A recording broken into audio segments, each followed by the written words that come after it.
Okay? So for lesson 11, we will be doing painting. Okay, so tips and tricks on how to paint. Okay, first, protect your work area. So what do we mean by that? Ate Vera, can you please read the following? Ensure that all the things you don't want covered in paint are moved from the workspace. Use a cheap plastic or paper tablecloth can be a useful resource to cover any table or desk to protect the surface. Newspapers are another go-to, but can be messy. Easily move and transfer ink and color onto the kids and the projects. The nice thing about using a plastic tablecloth is that it can be wiped down, disinfected, and reused at a later time, making it environmentally friendly. That's all, ma'am. Okay. So when we paint daw, we should ensure na kung saan tayo magpe-paint yung workspace natin, so is clean. And for example, we have a laptop. Do you want your laptop to be in the area where you're painting? Of course not. Okay, so you're gonna put it somewhere safe. And if you're using a white table and you don't want the paint to be in there, you can cover it with a cheap, yung murang plastic lang or paper tablecloth or newspapers para matabunan yung lamesa and hindi malalagyan ng kulay. Okay? Okay, so here is an example. So as you can see, yung mga bata, yung kanilang pinipaintan sa floor, they have a plastic cover on it. And then the adult one on the left side, merong newspaper sa baba. Okay? So another tip is to assemble the supplies. So what do we mean by that? Ate Abby, can you please read the following? Ate Abby, is that your sister? Yes, she's so cute. No time for that. Hi, Ate. What's your name? She can't talk like a lot, but she talks like blabbering. Her name is What's your sister's name? Sabrina and Sinohin Perez. Okay. Hi, Ate Sabrina. Okay, Ate Abby is having an art class. Do you want to join?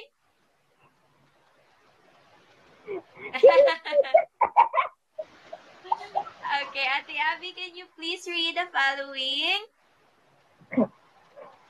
You can make your life a little easier by preparing ahead of time. Create a spot in your home where you can store crafts and other art supplies. You can also dedicate a box to just painting supplies. It would cheap acrylic paint or paint that's easy to remove from clothing and children. Paintbrushes and paper places. And you don't have to pay the what we just talked about.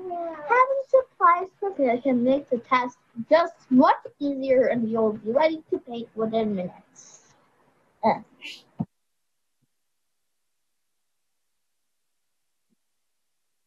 Okay, thank you, Ate. So you can make it easier when you prepare your art materials ahead of time. So for example, dito kay teacher, yung sa ni teacher, meron na siyang stand. Stand ni teacher, andun na yung paints, yung cloth, and then andun na din yung easel ni teacher. Okay? So para madali mo na lang yung mamumove and then magagamit. Okay? Okay, so here is an example. So it looks organized, right? Does it look organized, yes or no? Yes. Yes. Yes, it does. Okay, so let's aim for our things to be also like that, okay? Okay, so next is to use outline. Kuya Gab, would you mind reading the text? Drawing outlines help the artist to see and gauge proportions. The whole purpose of making outline sketches is to construct accurate guidelines at the earliest stage of the drawing. The outline drawing is the anchor that holds the rest of the drawing together.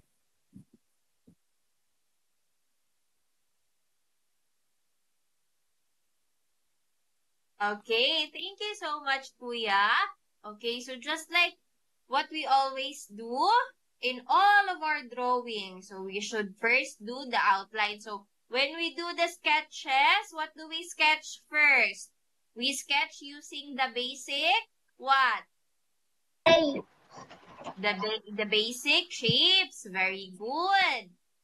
Okay, so just like this one. So ito parang vector painting. Usually itong mga paintings na ganyan. Okay? Naggagawa sila ng outline and then lalagyan na lang ng paintings right after. Okay, so next is tape is your best friend. So, not only is it easy to use, but when used to protect against paint splatters, it can also be a huge time saver by preventing you from having to touch up those areas again. What's more, painter's tape does not leave any residue. That makes it incredibly easy to put down, peel off, and apply again. Okay, so for this example here, a watercolor painting, you put the tapes on your edge para clean yung border natin. Wala siyang lagpas-lagpas, diba? If you look at the left side of it, hindi lumalagpas yung painting natin. Para lang talaga siyang picture. Okay? Next is to have a layered artwork. Ate Vera, can you please read the following? Sure po. Can I start po? Yes, Ate, sure. When creating a piece of art with many layers, background plus a subject, it can sometimes be easier to separate the layers. The process of layering while painting makes it easier to add surface texture, subtle color shifts, and tangible depth. While layering is a simple concept, it can sometimes be challenging for painters.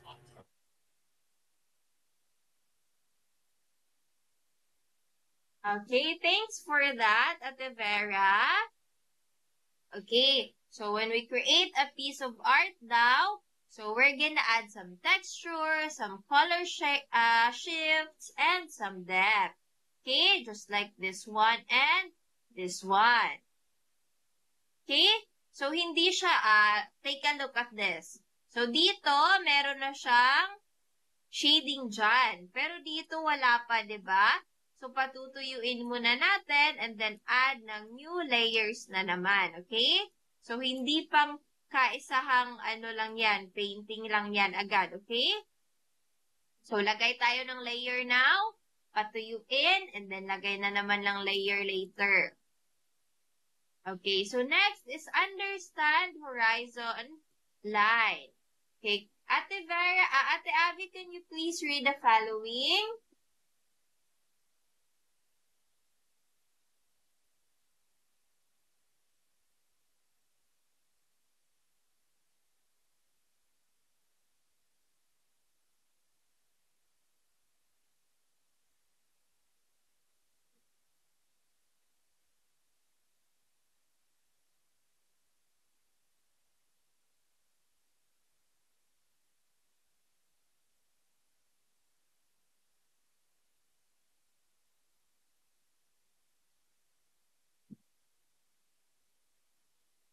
Ate Abby, can you please read the following? Okay, well, see, baby kasi, for any type of artwork, the horizon line is an essential part of making your art more realistic. It helps you scale the subjects in your drawing or painting properly. It provides a sense of three-dimensionality to strictly two-dimensional surface.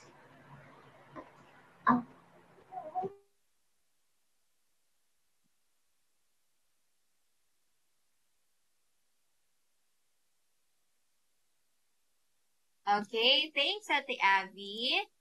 Okay, so for any type of artwork, the horizon line is an essential part of making your art more realistic. Okay? So I think teacher discussed this already before. So yung horizon natin is yung parang yung bagang nakikita natin sa mga bundok or yung for example dito, yan yung ating horizon. Okay? So, in this example as well, so hindi siya dapat talaga, it doesn't have to be straight. Pwede din naman siya maging diagonal, okay? The important one is, siya yung horizon, yung parang end ng lupa, okay? So, dyan yung end ng lupa natin, and then up above is the sky na. Okay? Okay, do you understand what horizon means? Okay, Opo. very good.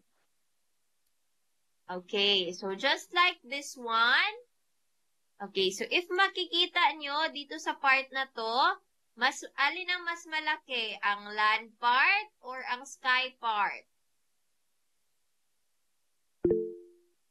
Okay, you may open your microphone. Landmark po, ma'am. Okay, ang land part. So, dito. Okay? Pero, sa ibang picture, if mas malaki naman yung sky, so, same pa din, andito pa din yung ating horizon. Okay? Pwedeng sa picture, mas malaki yung part ng land. Pwede din namang mas malaki yung sa sky. But, the bottom line to that is, the horizon line is what separates the sky and our land here, okay? Okay, so next is to review and improve. Kuya Gab, could you please read the following? Once you have created your first painting, it is time to take a step back and review what went right, what went wrong, and where you can improve. Unless you are some kind of prodigy, your painting probably won't be a masterpiece, but that is okay. Everyone starts as amateurs, even the masters. Okay, very good. So, thank you, Kuya Gab. So, once you have created your first painting daw, so, mag-aano tayo, parang take a look back and then, ano ba yung pwede kong ma-improve dito? Ano pa ba yung dapat next time gagawin ko? You should ask yourself that, okay? But do not be discouraged. Kasi lahat naman nagsistart as a beginner, okay? Okay, so here is an example of too much detail and working at the center of the painting only. Diyan lang yung fino-focus. Pero dito naman, detail at the end, mayroong detail dito, dito, sa gitna, and even the leaves. Okay? So, iluluok back natin, titingnan natin kung ano pang mas dapat ikakaganda nito. Okay, so before we go have our activity, we'll have a short break time muna, okay? Do you want to have a recess muna or do you want to do the activity now? I'm kind of starting. You want to Break start time or na. mag-recess? Okay, break time muna. Okay, bago mag-activity para busog and may may enthusiasm kayo magawa later on, okay? So, teacher will give you until 3:50 p.m. to have your snacks, okay?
Okay.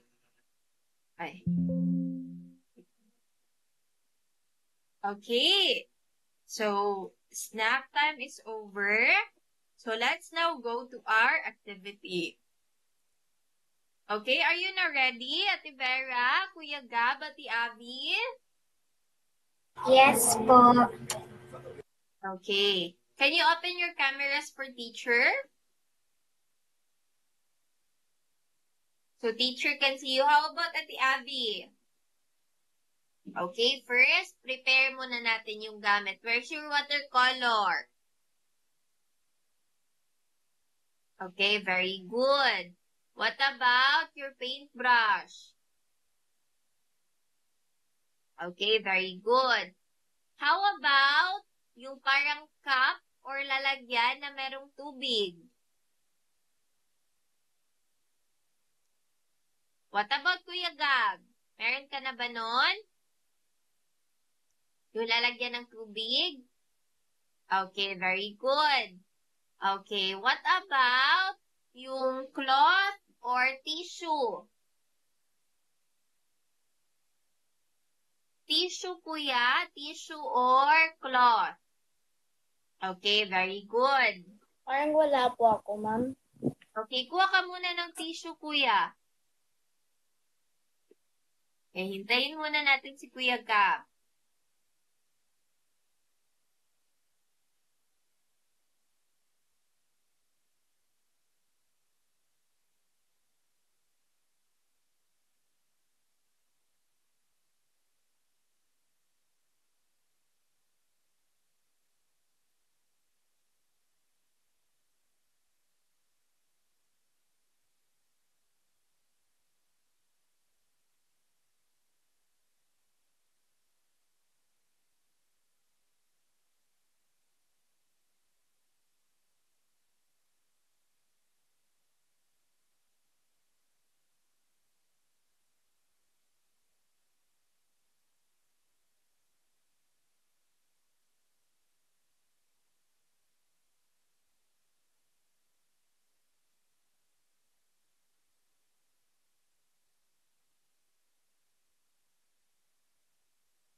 Okay, Kuya Gab?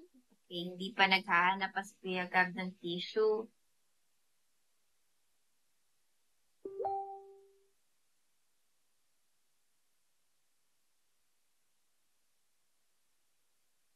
Okay, very good. Okay, now let's try to test our watercolors first. Okay, now first, dip your paintbrush into the water. After dipping it, okay, dab it to the tissue or cloth muna. Wag muna sa watercolor palette, okay? Dab lang. Okay? After that, punta na sa watercolor palette. Okay? Try nyo. Watercolor, okay, water, cloth, and then palette.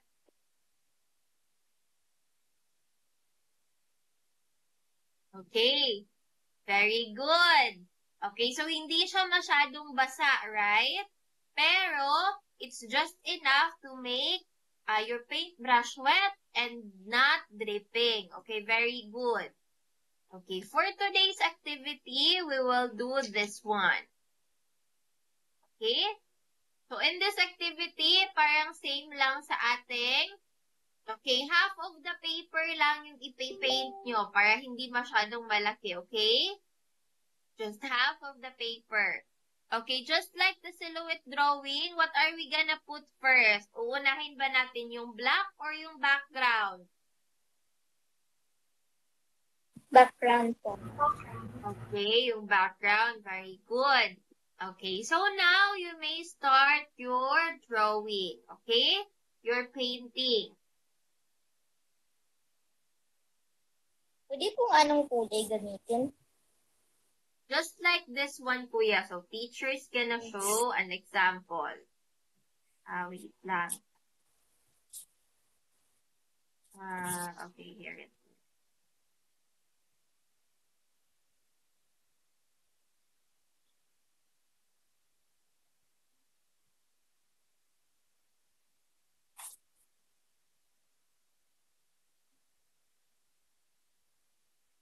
Okay, can you see teacher's other camera?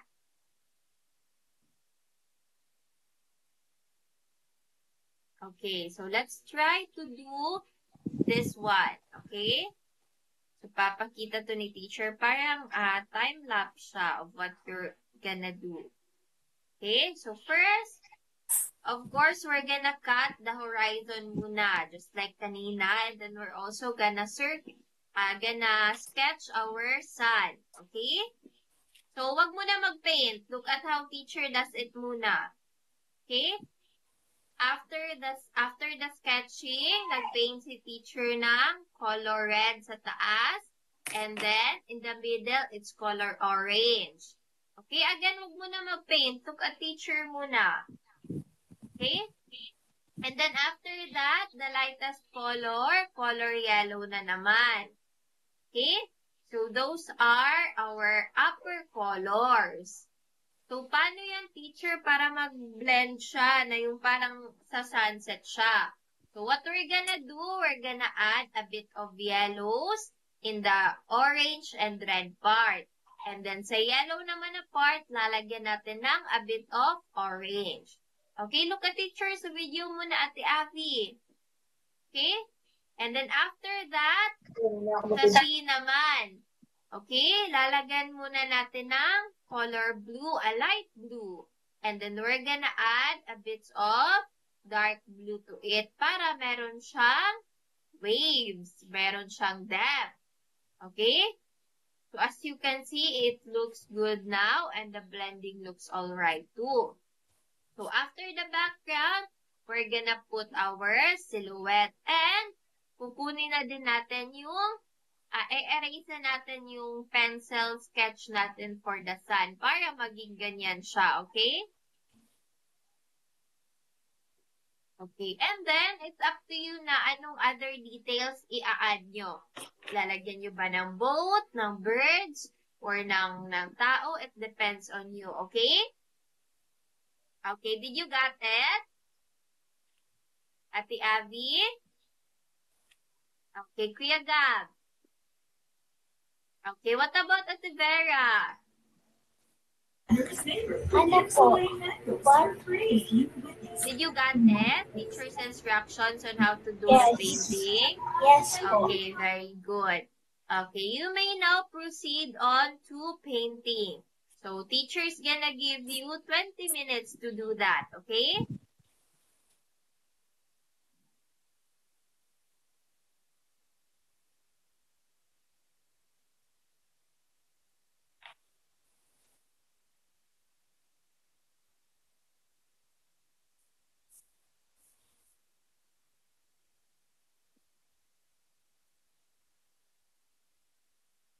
Okay, so if you have any question, don't hesitate to ask teacher, okay?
Ma'am po, ano po lagay sa red at orange po, ma'am? Lalagyan ng kaunting yellow, kuya, para ma-blend yung sa sunset rays. Yellow po sa orange? Yes, kuya. Yellow on top of, patingin nga si teacher. Okay. So, after, tapos ka na ba sa red and sa orange? Okay. Lagyan mo ng kaunting yellow. Okay, parang lines lang. Okay?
Tapos na po.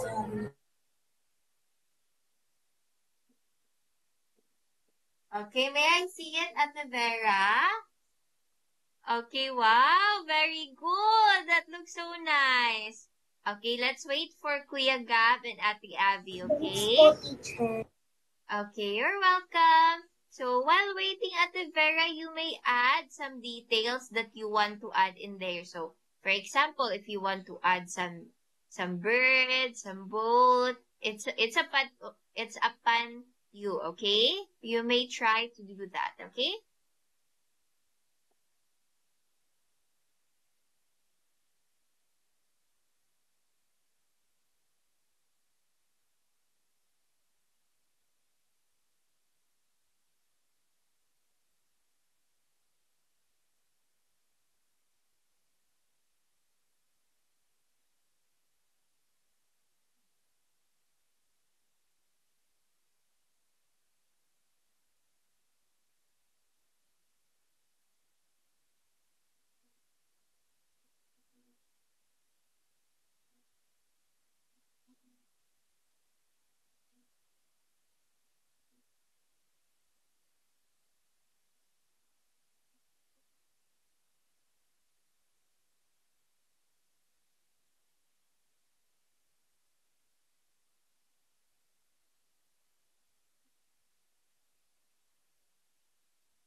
Yes po, tapos na po ako.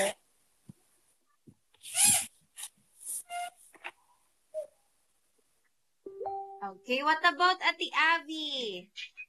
Why not the sing? Okay, 5 more minutes, Ate Abby, okay? Kuya Gab, can I take a look at your painting? Okay, wow, very good. Okay, Kuya Gab, pwede mo nang erasin yung parang sa white.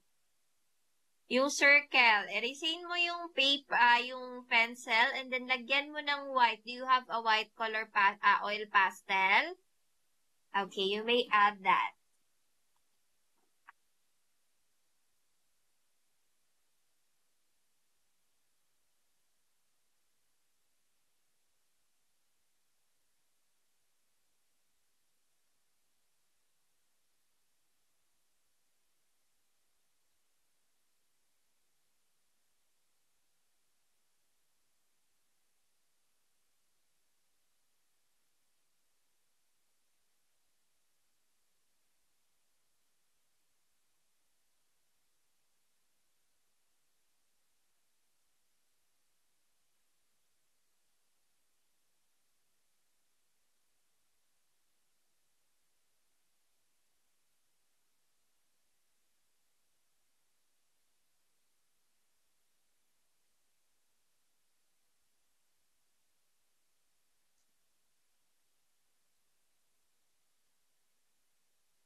Huh?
Ay, oo.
Okay, 1 more minute, Ate Abby. Okay, I can see that Ate Abby's done now. Okay, Ate Vera and Kuya Gab, can you please open your camera so teacher can now take a picture? Okay, 1, 2, 3, smile! Okay, wow, very good, everybody. Okay, very good. Okay, so thank you so much, everyone. That's all for our lesson for today. So for your assignment, so create any artwork using paint. Okay?